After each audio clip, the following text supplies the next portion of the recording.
ডালের খিচুড়ি করব। তার জন্য প্রথমে নিয়ে নিয়েছি মুগ ডাল। মুগ ডালটা ভালো করে ভেজে নেব। তেল দিয়ে দেবো, নাড়াচাড়া করে নেব, ভালো করে ভেজে নিতে হবে। ডাল ভাজা হয়ে গেছে, জল দিয়ে দেবো। ডালটা ভালো করে সিদ্ধ করে নেব। কাঁচা লঙ্কা দিয়ে দেবো, কাঁচা বাদাম দিয়ে দেবো, সিদ্ধ হবে। দিয়ে রাখা চাল দিয়ে দেবো,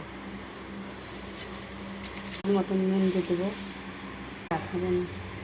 হলুদ, সম্বরা দিয়ে নেব।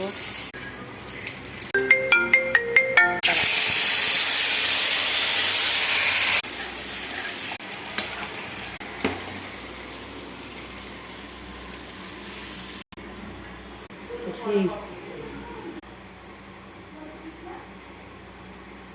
হয়ে গেল মুগ ডাল আর গোবিন্দ